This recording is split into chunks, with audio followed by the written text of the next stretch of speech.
శ్రీ గురుభ్యో నమః శ్రీమాత్రే నమః అందరికీ నమస్కారం. అసలు కలి పురుషుడు ఎవరు? కల్కి ఎవరు? ఇంతకీ కలియుగం అంతమయ్యే సమయం ఆసన్నమైందా? అంతమయ్యే ముందు కనిపించే సంకేతాలేంటి? ఇలా ఎన్నో ప్రశ్నలకు సమాధానాలు ఈ వీడియోలో మనం తెలుసుకుందాం. ఈ వీడియోకి ఒక లైక్ వేసి మీ ఫ్రెండ్స్కి షేర్ చేయండి. అలాగే జై శ్రీకృష్ణ అని ఒక చిన్న కామెంట్ చేయండి. అలాగే దయచేసి వీడియోని స్కిప్ చేయకుండా పూర్తిగా చూడండి. కలి ఎవరు? క్రోధ అనే యువకుడు హింస అనే తన చెల్లెలినే పెళ్లి చేసుకుంటాడు. వారికి కలిగిన సంతానమే కలి. అంటే కలి పుట్టుకే వేద విరుద్ధం. ఇక కలిపాలించే యుగం ఎలా ఉంటుందో ప్రత్యేకంగా చెప్పుకోవాల్సిన అవసరం లేదు. ధర్మమా అంటే ఏంటి అనేంత అధర్మంగా ప్రజలు జీవిస్తారు. ఏ కర్మలు పాటించకూడదని పరమేశ్వరుడు చెప్పాడో వాటినే ఆచరిస్తారు. అంతా కలి ప్రభావం అని అందుకే అంటారు. కల్కి ఎవరు? శ్రీ మహావిష్ణువు అవతారాల్లో 10వది అయిన కల్కి రాక గురించి శ్రీభాగవత పురాణం, కల్కి పురాణంలో స్పష్టంగా పేర్కొన్నారు. కలియుగం అంతమై సత్యయుగం ప్రారంభమయ్యే సంధికాలంలో కల్కి భగవానుడు సంభల అనే గ్రామంలో విష్ణుయశస్సు అనే బ్రాహ్మణుడి ఇంట్లో జన్మిస్తాడు. చేతిలో ఖడ్గం, తెల్లటి గుర్రంపై స్వారీ చేస్తూ ధర్మ సంస్థాపన చేస్తాడు. కల్కి అంటే దోషాన్ని పోగొట్టేదని అర్థం. దోషాలను హరించే అవతారం కనుకే కల్కి అయ్యాడు. యుగాంతానికి ముందు కనిపించే సంకేతాలు. కలియుగం అంతం అయిపోయే ముందు కనిపించే సంకేతాల గురించి బ్రహ్మవైవర్త పురాణం, భాగవతం, విష్ణుపురాణంలో స్పష్టంగా ఉన్నాయి. వాటిలో ముఖ్యమైన 20 సంకేతాలు గురించి ఇప్పుడు తెలుసుకుందాం. సత్యం, ధర్మం అనే మాటే వినిపించదు. స్త్రీలను, చిన్నారులను, గోవులను దారుణంగా హింసిస్తారు. అత్యాచారాలు, అఘాయిత్యాలు, గోవధ ఇవన్నీ తరచు చూస్తూనే ఉన్నాం. వివాహానికి కుటుంబాలతో పెద్దలతో సంబంధం లేకుండా తమ నిర్ణయమే అంతిమం అన్నట్టు స్త్రీ పురుషులు వ్యవహరిస్తారు. యజ్ఞయాగాదులు జరగక ప్రకృతి క్షోభిస్తుంది. చెట్లు బలహీనం అవుతాయి. జలాశయాలు ఎండిపోతాయి. సన్యాసులకు స్త్రీలపై వ్యామోహం పెరుగుతుంది. వితంతువులతో కలసి సంతానం పొందుతారు. పిల్లలు కన్నవారిని రోడ్డుపాలు చేసి కళ్లముందేవారు కష్టాలు పడుతున్నా కిమ్మనకుండా సంతోషంగా జీవించేస్తారు. కుటుంబ వ్యవస్థ చిన్నాభిన్నం అయిపోతుంది.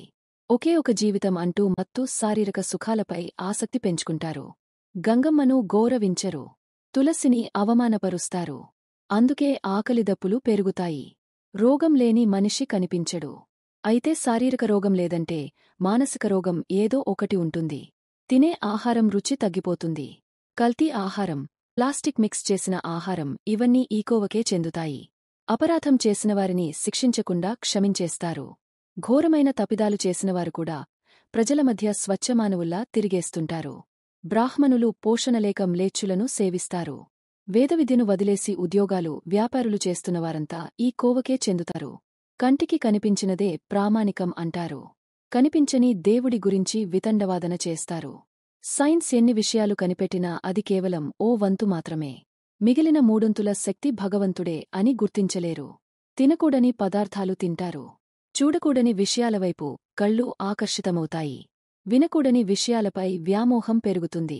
కోరికలు పెరిగే వ్యాధుల బారిన పడతారు.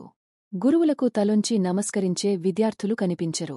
పైగా విద్యార్థులను చూసి గురువులు భయపడే పరిస్థితులు ఎదురవుతాయి. పదవి కోసం, డబ్బు కోసం మూర్ఖులను, భగవంతుడిని నమ్మనివారిని ప్రజలు బలపరుస్తారు. దొంగలే పాలకులుగా మారుతారు. తమ స్వార్థం కోసం ఉపద్రవాలు సృష్టించి ప్రజల్ని క్షోభ పెడతారు. పాలకులే ప్రజాభక్షకులుగా మారుతారు. అనవసర వస్తువులపై పన్నులు విధించి ప్రజల్ని పీడిస్తారు. బ్రాహ్మణులు దైవారాధన వదిలిపెట్టేస్తారు. సంధ్యావందనం చేయాల్సిందిపోయి మద్యమాంసాలు విక్రయిస్తారు. రాక్షసులకు శరీరం ఉండదు. ప్రతి మనిషిలోనూ గుణాల రూపంలో రాక్షసులు ఉంటారు. జనాలు కిరాతకుల్లా ప్రవర్తిస్తారు. ఈ జీవితం ఎందుకులే అని భారంగా అనిపిస్తుంది. ఈ 20 లక్షణాలు కలియుగం మొదటి పాదం పూర్తయ్యేసరికి మరింత ముదురుతాయి. కలియుగం రెండో పాదంలో అసలు భగవంతుడి నామస్మరణే వినిపించదు. కలియుగం 3వ పాదంలో దేవుడున్నాడు అనే విషయమే గుర్తుకురాదు.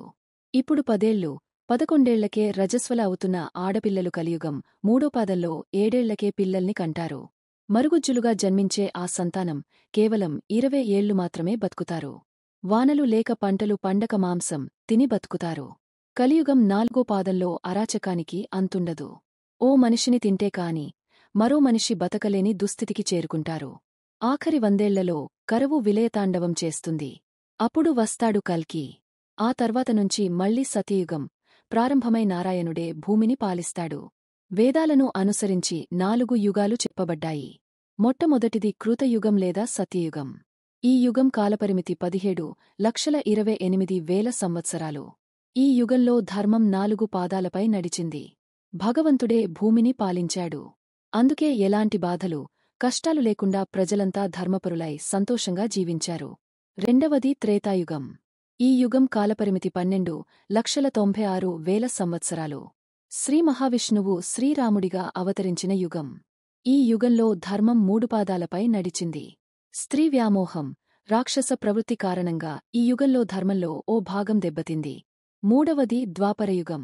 ఈ యుగం కాలపరిమితి 8,64,000 సంవత్సరాలు. శ్రీ మహావిష్ణువు శ్రీకృష్ణుడిగా అవతరించిన యుగం. ఈ యుగంలో చెడు విద్యలు, దుర్మార్గాలు, స్త్రీలపై అఘాయిత్యాలు పెరిగే ధర్మంలో 2 పాదాలు దెబ్బతిని 2 పాదాలపై నడిచింది. నాల్గవది కలియుగం. శ్రీకృష్ణుడు అవతారం చాలించిన మరుక్షణం కలియుగం ప్రారంభమైంది. ఈ యుగం కాలపరిమితి 4,32,000 సంవత్సరాలు. ఇప్పటికీ 5,000 ఏళ్లు గడిచిపోయాయి.